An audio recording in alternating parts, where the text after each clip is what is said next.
So in order to make putts, especially the scoring putts, when you get closer to the hole, you need to have a good stroke. And a good stroke basically means the path of your putter and the face are matching up at impact and getting that putter back to square every time, getting the ball started on the line you read. We have to read greens first, we have to read them properly, but once we do that, we have to make sure that we can start the ball on that line. So the bender board here is great for doing that, and what we do is we'll set it on the ground, and what we'll do is we'll get it aimed properly, and we'll hit a few putts to verify that our read is correct.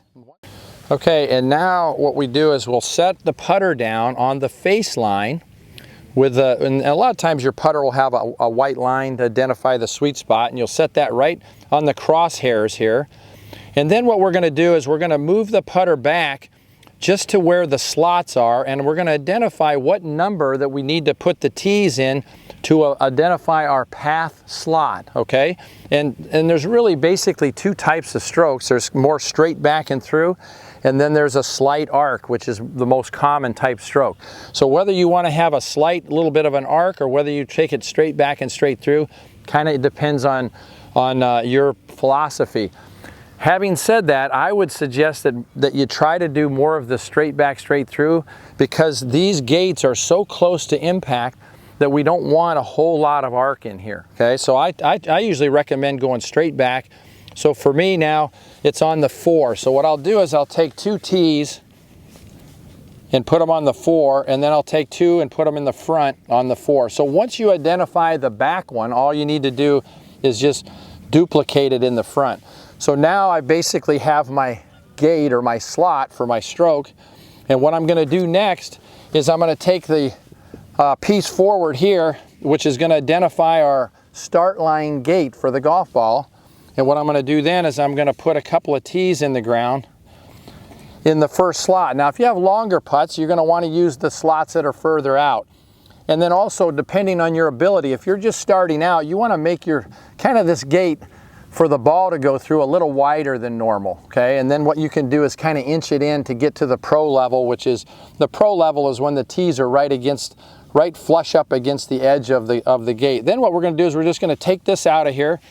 We're going to take the plate off out of the gate. We're going to set it down so that the red line for the face is right in line with where the ball would go, okay? And the ball would be just ahead of it.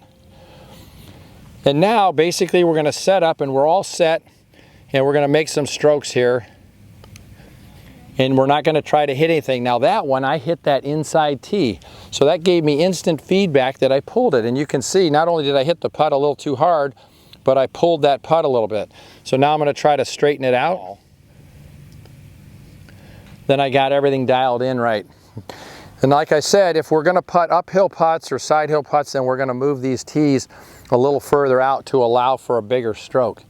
But if I can sit in here and I can rake over balls and I can get set up the same way every single time, and now I have the feedback for path and face, I can get where I can start to get a really dialed in stroke where every single stroke's the same.